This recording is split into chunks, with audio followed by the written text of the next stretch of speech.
ఏం మా సుల్తానా ఇంకా ఏడున్నావు? బయలుదేరుతున్నా లెక్క. పాస్బుక్ పెట్టుకున్నావా? పెట్టుకున్నాలే. మీటింగ్లు అంటే చాలు ఫోన్లు చేసే పంచాయతీ ఎక్కువ అయిపోతుంది మాకి. నేను ఫోన్ చేసి చెప్తా లెక్క, రాకపోతే ఫైన్ లేద్దాంలే. కొంపలో పనులన్నీ వదిలేసి మీ చుట్టూ తిరుక్కుంటా కూర్చోలేమక్క.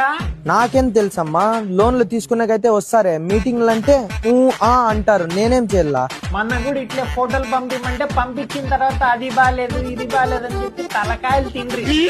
మళ్ళా ఇంటికంట మీటింగ్ ఉండే, మళ్ళీ ఇదేమో ఫోన్ చేస్తాండి. అవును, చెప్పేది మర్చిపోయినా చూడువే, ఆటో ఛార్జీలకి తీసుకురమ్మని చెప్పు వాళ్ళకి. తలా 50 రూపాయలు ఏంటికంటమ్మా? ఆటోలో పిలుచుకపోతాదా లేదంటే కార్లో పిలుచుకపోతాదా? నాకు తెల్లమ్మా, అమ్మ ఆర్పి ఫోన్ చేసి చెప్పింది, ఏమైనా చేసుకోండి. Very good very good. ఏలే, నువ్వు కూడా కమిషన్ తింటాంటావు అమ్మా. తలకాయ నొప్పిరా నాయన, ఈ గ్రూపుల్లో ఉండే కంటే దిగిపోయేది నేను. అమ్మా నువ్వు బ్యాంక్ కి ఖచ్చితంగా రావాలో చూడు. ఏమక్క అట్లా? లోను శాంక్షన్ అయిపోయిందమ్మా, మేమంతా కలిసి నీకే ఇయ్యాలనుకుంటున్నాం. థ్యాంక్స్ అక్క. నా మొగుడి వ్యాపారం సరిగా జరగడం లేదు, ఇంకా పిల్లల ఫీజులు ఎట్లా కట్టాలా అని ఆలోచిస్తాంటి. నీకు ఇంకోటి చెప్తున్నా, ఏమక్క? పోయినసారి మనం లోన్లు తీసుకున్నాం కదే, ఆ, అది సగానికి సగం మాఫీ చేస్తున్నారంట.